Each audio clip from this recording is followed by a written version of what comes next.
Assalamualaikum warahmatullahi wabarakatuh. Alhamdulillah wassalatu wassalamu ala Rasulillah. Alhamdulillahi rabbil alamin. Kita ucapkan kepada Allah Rabbul Izzati wal Jalalah, Allahumma salli ala sayyidina Muhammad wa ala ali sayyidina Muhammad. Ayah bunda yang dimuliakan oleh Allah Subhanahu wa taala. Tema kita pada kesempatan yang mulia ini, jadilah seperti belut. Kok belut Ustaz? Bapak Ibu yang dimuliakan oleh Allah Subhanahu wa taala. Sebenarnya saya ingin menerangkan, belut itu luar biasa. Apa luar biasanya Bapak Ibu yang dimuliakan oleh Allah? Coba tengok. Belut itu, Bu, hidupnya di air. Hidupnya berlobang. Ketika belut itu hidup, dia berangkat ke darat, ke tempat lumpur. Belut itu kan biasanya di lumpur, Bu. Di lumpur. Kemudian dia keluar dari lumpur. Pertanyaan saya dua.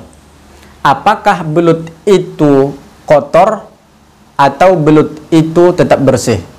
Jawabannya, belut itu tetap bersih, walaupun dia main di lumpur. Dengan syarat dia hidup.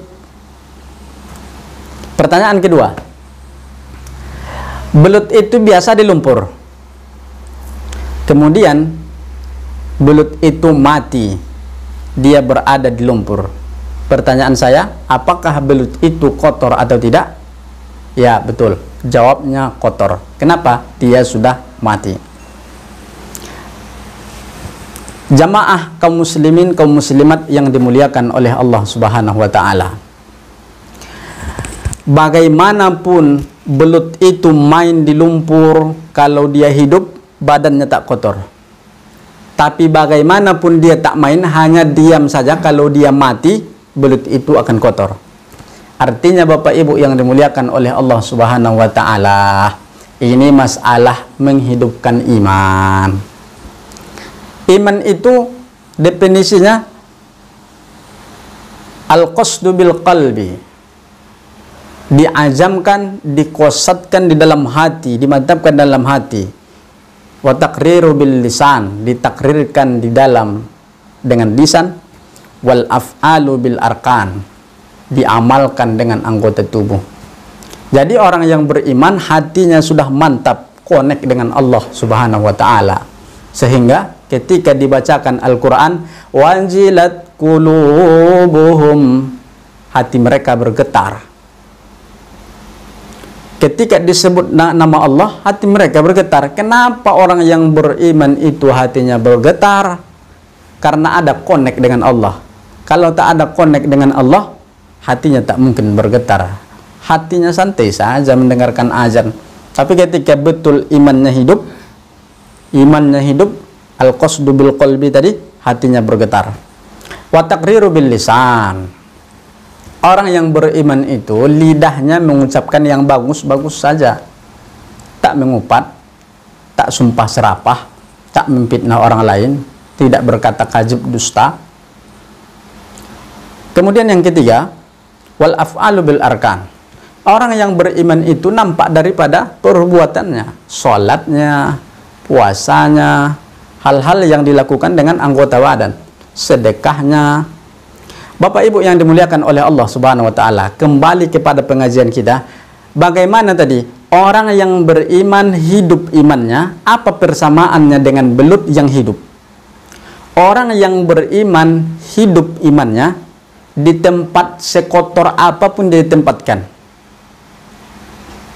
di tempat sebejat apapun dia ditempatkan, maka dia tidak akan pernah terpengaruh. Dia tetap bersih dengan syarat imannya hidup. Imannya hidup. Karena orang yang imannya hidup, dia meyakini luar biasa pengawasan Allah Subhanahu wa taala. Karena itulah rukun iman yang pertama, iman kepada Allah. Kapanpun dan dimanapun Allah tetap menyaksikan perbuatannya, sehingga dia tak mau di tempat sekotor apapun, dia tak mau tergelincir dengan perbuatan itu. Karena dia mengatakan, apapun yang saya perbuat tetap dilihat dan diperhatikan oleh Allah Subhanahu wa taala. Tidak ada yang keluar dari mulut saya illa ladaihi raqibun atid, kecuali malaikat raqib dan atid mencatatnya. Tidak ada satupun perbuatan saya kecuali al-yauma nakhtimu ala afwahihim wa tukallimuna aydihim wa tashhadu arjuluhum bima kanu yaksibun, kecuali nanti saya pertanggungjawabkan di sisi Allah Subhanahu wa taala. Jadi belut itu kalau hidup main di lumpur yang sangat kotor, dia bersih, tak terpengaruh, tak kotor. Begitu juga lah dengan orang yang beriman, imannya hidup. Dia di tempat korupsi itu, kawan-kawannya orang korupsi itu, dia tak bisa mengelak, dia harus ada di situ. Dia bersih, bahkan dia bisa mendakwahkan agar kawan-kawannya tidak korupsi. Lokasinya lokasi orang berzina tuh, minum tua tuh. Tapi dia tidak bisa lagi kalau nggak tinggal di situ. Satu-satunya hartanya di situ. Tapi dia tetap selamat seperti belut tadi dengan imannya hidup, connect dengan Allah Subhanahu wa taala. Bahkan dia bisa lagi mendakwahi. Tapi ketika belut itu sudah mati, jangankan untuk main-main masuk, diam aja dia di tanah, tanah itu akan menempel di badannya. Begitu juga tadi orang yang mati imannya, di tempat bersih pun dia akan menjadi kotor. Orang yang sudah mati imannya, tak connect kepada Allah Subhanahu wa taala, di tempat bersih aja bisa dia korupsi, Bapak Ibu. Di tempat orang-orang yang soleh aja, tetangganya, RT dan RW-nya, bisa dia maksiat. Kenapa? Iman sudah mati. Jadi inilah ceramah kita. Jadilah seperti belut yang hidup. Artinya, jadilah orang yang hidup imannya kepada Allah Subhanahu wa taala.